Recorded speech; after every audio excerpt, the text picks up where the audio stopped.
Hello friends, स्वागत है आप सबका मेरे यूट्यूब चैनल में। हम सेकंड ग्रेड एसएसटी सब्जेक्ट में जो दर्शन शास्त्र है उसकी रिवीजन कर रहे हैं। तो इसी के अंतर्गत हमने बौद्ध दर्शन, जैन दर्शन और गीता का निष्काम कर्म कंप्लीट कर लिया है। उससे पहले पहला जो टॉपिक था वो भी कंप्लीट कर लिया है।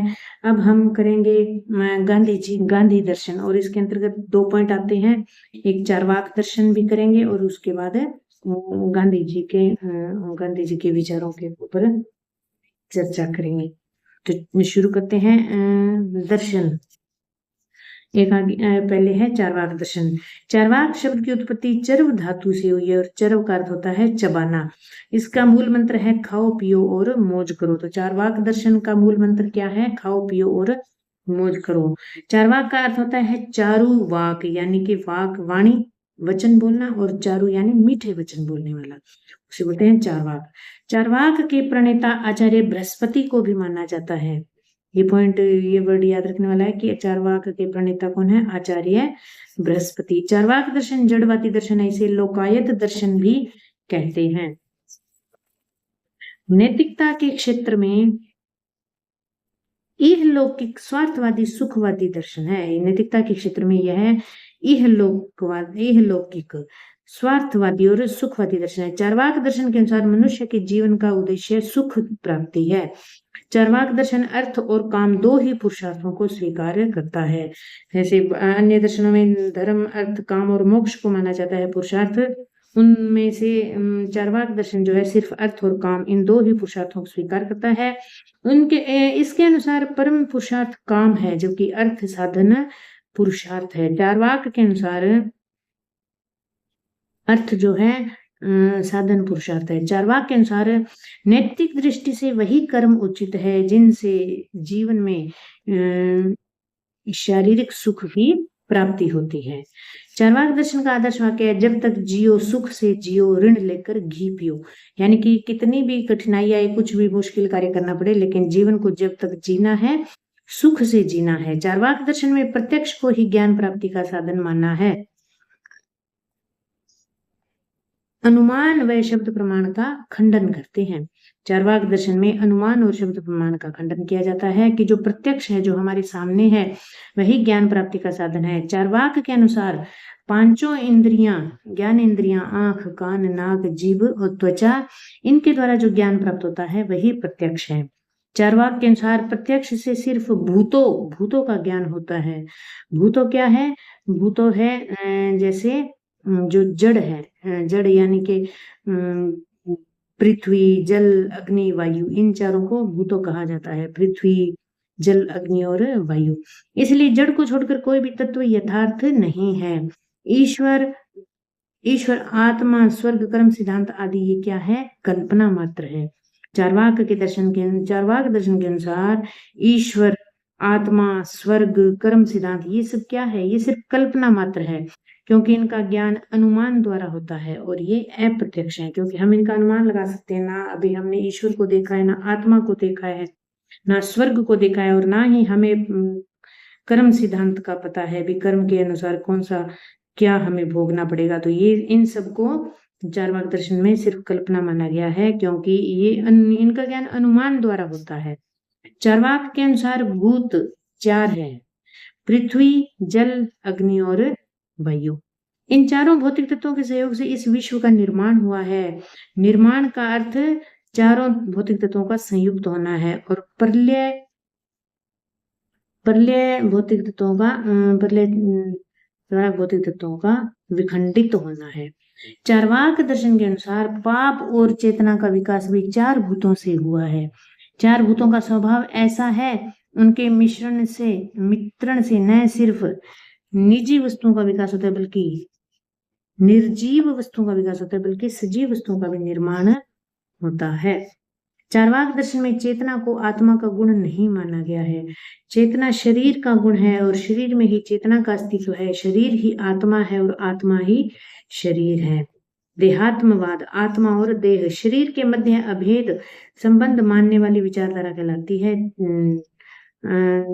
आत्मा और देह, ये चारवाक दर्शन है, ये शरीर के मध्य अभेद संबंध मानने वाली आत्मा और शरीर के मध्य अभेद संबंध मानने वाली विचारधारा है। धूर्त चार्वाक आत्मा व शरीर को अभिन्न मानते हैं। शरीर 4 भौतिक तत्वों के संयोग का परिणाम है और चेतना आत्मा का आकस्मिक गुण है। ये शारीरिक सुख को महत्वपूर्ण मानते हैं। सुशिक्षित चार्वाक 2 तरह की है। चार्वाक 2 प्रकार के होते हैं, धूर्त चार्वाक और सुशिक्षित चार्वाक।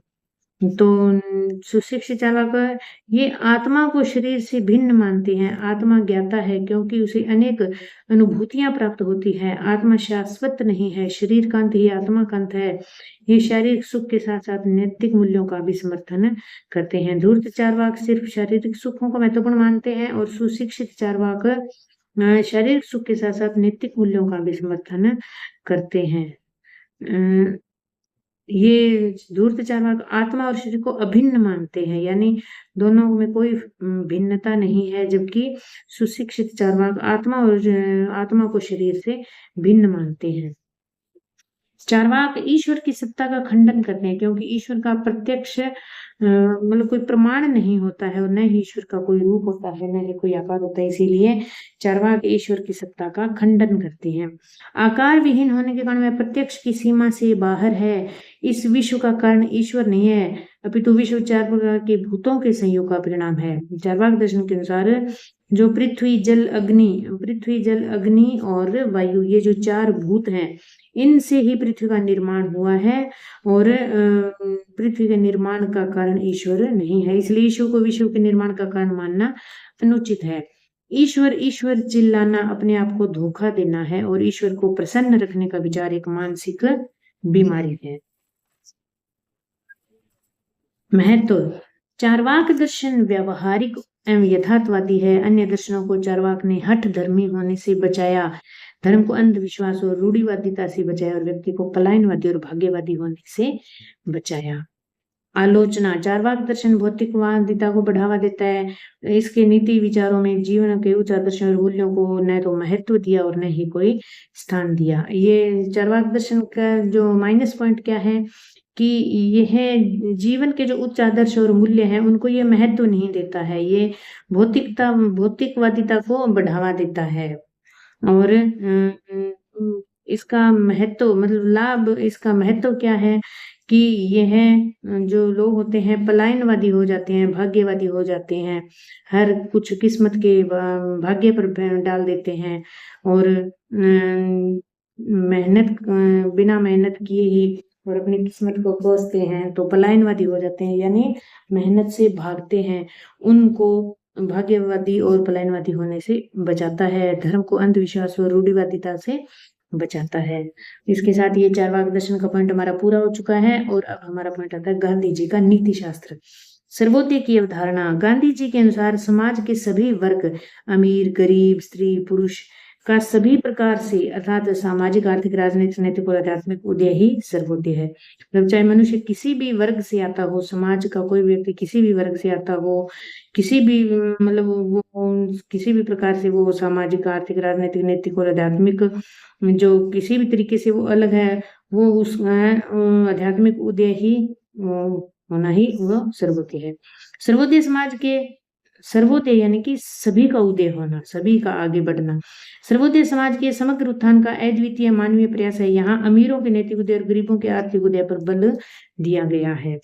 सर्वोदय की अवधारणा रस्किन की पुस्तक अनटू द लास्ट से प्रेरित मानी गई है तथा उपनिषद मूलक अवधारणा सर्वे भवन्तु सुखिनः, यह जो धारणा है सर्वोदय की धारणा, ये रस्किन बॉन्ड की पुस्तक है अनटू द लास्ट और उपनिषदों का जो मूल अवधारणा है सर्वे भवन्तु सुखिनः, उन पर आधारित है। सत्याग्रह क्या है? सत्य की प्राप्ति हेतु या सत्य की विजय हेतु जो किया जाने वाला नैतिक और आध्यात्मिक संघर्ष है वही सत्याग्रह है। इसमें अहिंसा के माध्यम से असत्य पर आधारित बुराई का विरोध किया जाता है। साधन असहयोग सविनय अवज्ञा हड़ताल हिजरत उपवास आदि से जो सत्य की प्राप्ति हेतु प्रयास किया जाता है। सत्याग्रह व्यक्ति की विशेषताएं क्या होती है? सत्याग्रही व्यक्ति में असीम धैर्य होना चाहिए, सहिष्णु होना चाहिए, मन वचन कर्म से अहिंसक होना चाहिए, ईश्वर के प्रति आस्था होनी चाहिए। सत्याग्रही व्यक्ति में आत्मविश्वास और आत्मबल से युक्त होना चाहिए। मृदभाषी और अल्पभाषी होना चाहिए। किसी भी सत्याग्रही को एकदश व्रतों का पालन करना अनिवार्य है। तो एकदश व्रत कौन से? एकदश यानी कि एकादश यानी 11 जो व्रत है उनका पालन करते हैं। तो वो एकादश व्रत कौन से हैं? सत्य, अहिंसा, अस्तेय, अपरिग्रह, ब्रह्मचर्य, अभय, अस्वाद, अस्पृश्यता निवारण और स्वदेश, शारीरिक श्रम और सर्वधर्म समभाव। सभी धर्मों के प्रति समभाव रखना, अस्पृश्यता का निवारण करना, अपने देश से प्रेम करना, शारीरिक श्रम करना, अभय यानी किसी से न डरना। सत्याग्रह को निष्क्रिय प्रतिरोध की अपेक्षा सक्रिय प्रतिरोध को अपनाना चाहिए। गांधी जी के दर्शन में निष्क्रिय प्रतिरोध व सक्रिय प्रतिरोध में क्या अंतर है? निष्क्रिय प्रतिरोध का उद्देश्य व्यक्ति को कष्ट पहुंचाना और सक्रिय प्रतिरोध का उद्देश्य व्यक्ति का हृदय परिवर्तन करना। निष्क्रिय प्रतिरोध एक राजनीतिक अस्त्र के रूप में जाना जाता है, जबकि सक्रिय प्रतिरोध नैतिक अस्त्र के रूप में जाना जाता है, जिसे आध्यात्मिक माना जाता है। निष्क्रिय प्रतिरोध में अपवित्र साधन दिखाई देते हैं, जबकि सक्रिय प्रतिरोध में साधन साध्य दोनों का पवित्र होना आवश्यक है। निष्क्रिय प्रतिरोध के अंतर्गत विरोध से घृणा का भाव दिखाई देता है। निष्क्रिय प्रतिरोध के अंतर्गत विरोधी से घृणा का भाव दिखाई देता है, जबकि सक्रिय प्रतिरोध में विरोधी की बुराइयों से घृणा का भाव दिखाई देता है। विरोधी से घृणा नहीं बल्कि विरोधी की बुराइयों से घृणा का भाव दिखाई देता है। निष्क्रिय प्रतिरोध राज क्षेत्र तक ही सीमित माना गया, जबकि सत्याग्रह का प्रतिरोध सभी क्षेत्रों में दिखाई देता है। अहिंसा का क्या आशय है? मन, वचन और कर्म से किसी को कष्ट नहीं देते हुए उनके प्रति प्रेम, उदारता, सहयोग, सद्भाव, सह अस्तित्व का भाव रखना ही अहिंसा है। अंत्योदय यानी अंतिम उदय, जो अंतिम छोर पे बैठे हैं, जो बिल्कुल ही निम्न समाज के जो निम्न वर्ग के लोग हैं, उनका उदय करना। समाज में सबसे उपेक्षित, पिछड़े, कमजोर एवं वंचित व्यक्ति एवं उनके समूहों का उदय या विकास की प्रक्रिया ही अंत्योदय है। सर्वोदय के लिए अंत्योदय का होना अति आवश्यक है। अनासक्ति योग क्या है? गांधी जी के अनुसार राग, द्वेष और मोह से रहित होकर अपने कर्तव्यों को पालन करना ही अनासक्ति है। सर्वधर्म समभाव का आशय। गांधी मतानुसार सर्वधर्म समभाव की अवधारणा सभी धर्मों की बुनियादी एकता या समान भाव पर आधारित है। सभी धर्मों में मूलतः सत्य, प्रेम, दया, न्याय आदि नैतिक मूल्यों की बात की गई है, अर्थात समभाव है। हमें दूसरे धर्मों के प्रति भी आदर, सम्मान, सहयोग, सहअस्तित्व और सहभागिता का भाव रखना चाहिए। सर्वधर्म समभाव की अवधारणा धार्मिक कट्टरता व वैमनस्य को दूर कर सांप्रदायिक सौहार्द की स्थापना में सहायक है। न्यासधारिता, ट्रस्टीशिप का सिद्धांत। आर्थिक न्याय की स्थापना हेतु प्रतिपादित सिद्धांत। पूंजीपति अपनी शेष संपत्ति को समाज की धरोहर मानकर स्वयं को उसका संरक्षक मानते हुए जनहित में उपयोग करेगा। कि पूंजीपति जो है वो अपनी संपत्ति का प्रयोग करेगा और जो शेष संपत्ति जो उसके पास एक्स्ट्रा में रह जाती है वह उसे समाज की धरोहर मानेगा और संरक्षक तो वह समय करेगा लेकिन उसका उपयोग जनहित में करेगा। गांधी जी समाज में आर्थिक विषमता को दूर करके आर्थिक न्याय की स्थापना हेतु ट्रस्टीशिप की अवधारणा प्रस्तुत करते हैं। पूंजीपति अपनी संपत्ति के उतने ही भाग का अपने लिए उपयोग करेगा जितनी उसे आवश्यकता है। वह अपनी शेष संपत्ति को अपने पास समाज की धरोहर मानकर संरक्षक के रूप में कार्य करेगा और उस संपत्ति का उपयोग जनहित के कर्मों जैसे कि धर्मशालाएं निर्माण, कुएं का निर्माण, तालाब आदि के निर्माण में करेगा। ट्रस्टीशिप की इस अवधारणा में उत्पादन के दृष्टिकोण से पूंजीवादी और वितरण के दृष्टिकोण से समाजवाद का समर्थन दिखाई देता है। ट्रस्टीशिप का सिद्धांत शक्ति व संसाधनों के विकेंद्रीकरण की ओर संकेत करता है। जब समाज में आधारभूत संसाधनों का बंटवारा दिखाई देता है और सभी को समान रूप से आधारभूत सुविधाओं का लाभ मिलने लगता है तब स्वतः ही समाज में सर्वोदय के लक्षण दिखाई देने लगता है। सामाजिक पाप क्या है? गांधी जी ने 1925 में यंग इंडिया में 7 पाप कर्मों का उल्लेख किया था। गांधी जी ने उन 7 पाप कर्मों का उल्लेख किसमें किया था? अपनी पुस्तक यंग इंडिया में 1925 में। सिद्धांत विहीन राजनीति, बिना श्रम के धन, बिना सिद्धांतों के जो राजनीति है या बिना श्रम के जो धन कमाया जाता है, बिना अंतःकरण के सुख, मानवता विहीन विज्ञान, नैतिकता विहीन व्यापार, त्याग रहित पूजा और चरित्र विहीन ज्ञान जो है ये सब 7 पाप कर्म है। निजी और सार्वजनिक संबंधों में नैतिकता को बढ़ावा देने के लिए इन पापों का उन्मूलन आवश्यक है। इन पापों के उन्मूलन के लिए एकादश व्रत का पालन आवश्यक है। एकादश व्रत सत्य, अहिंसा, अस्तेय, अपरिग्रह, ब्रह्मचर्य, अभय, अस्वाद, अस्पृश्यता निवारण, स्वदेशी, शारीरिक श्रम और सर्वधर्म समभाव। गांधी जी के दर्शन में साधन और साध्य में क्या संबंध है? तो गांधी जी के मतानुसार साधन और साध्य में अविभाज्य संबंध है। गांधी जी ने साधन और साध्य दोनों की पवित्रता को महत्वपूर्ण माना है। साधन बीज रूप है तो साध्य वृक्ष रूप है। यदि साधन अपवित्र है तो साध्य भी अपवित्र हो जाता है। यानी कि जब बीज अपवित्र होगा तो उसका जो वृक्ष बनेगा वो भी अपवित्र होगा। गांधी जी दोनों की पवित्रता को स्वीकार करते हैं। सत्य रूपी साध्य की प्राप्ति हेतु अहिंसा रूपी साधन को स्वीकार करते हैं। सत्य ही ईश्वर है। गांधी जी आरंभ में ईश्वर ही सत्य है ऐसा मानते थे, परंतु बाद में उन्होंने इसे परिवर्तित कर दिया और उन्होंने कहा ईश्वर ही सत्य नहीं, सत्य ही ईश्वर है। सत्य का अर्थ जिसे आत्मसात किया जा सके और सत्य को प्रत्येक व्यक्ति स्वीकार करता है, चाहे ईश्वरवादी हो चाहे अनिश्वरवादी हो, सभी व्यक्ति सत्य को स्वीकार करते हैं। सत्य शब्द में वैसी विभिन्नताएं नहीं है दिखाई देती है जैसा ईश्वर के संदर्भ में दिखाई देता है। जैसे सत्य में जैसी विभिन्नताएं दिखाई देती है वैसी विभिन्नताएं है नहीं, जैसा कि ईश्वर के संबंध में दिखाई देता है। ईश्वर एक, अनेक, सगुण, निर्गुण, निमित्त, उपादान या दोनों रूपों में वर्णित किया जाता है, परंतु कुछ लोग ईश्वर पर संदेह भी करते हैं। परंतु सत्य के संदर्भ में विरोध एवं संयम नहीं है। यहाँ सत्य का कोई विरोध नहीं करता। ईश्वर के बारे में बहुत सारे लोगों के बहुत सारे विचार हैं। कोई उन्हें एक मानता है, कोई अनेक मानता है, कोई सगुण, निर्गुण, निमित्त, उपादान सभी रूपों में उनका वर्णन किया जाता है। ईश्वर का कई लोग संदेह भी करते हैं, जैसे अभी हमने चार्वाक दर्शन जो पढ़ा उसके हिसाब से भी ईश्वर की अस्तित्व पर संदेह किया जाता है, परंतु सत्य के संदर्भ में विरोध या संयम नहीं है। सत्य चरम लक्ष्य एवं आदर्श है। इस सत्य की प्राप्ति ही ईश्वर की प्राप्ति है। सत्य और हिंसा, अहिंसा। गांधी का संपूर्ण दर्शन सत्य और अहिंसा रूपी दो स्तंभों पर टिका है। सत्य के साथ असीम आस्था होने के कारण ही उन्होंने अपनी आत्मकथा का नाम सत्य के साथ मेरे प्रयोग रखा। गांधी जी के अनुसार सत्य के दो रूप हैं, सापेक्ष और निरपेक्ष। सापेक्ष सत्य, निरपेक्ष सत्य।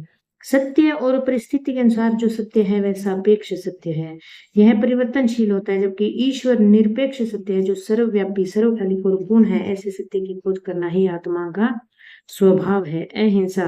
गांधी जी के अनुसार मन, वचन और कर्म से किसी भी प्राणी को चोट ना पहुंचाना अपितु उसके प्रति दया, ममता, करुणा इत्यादि भावों को अपनाना अहिंसा कहलाता है।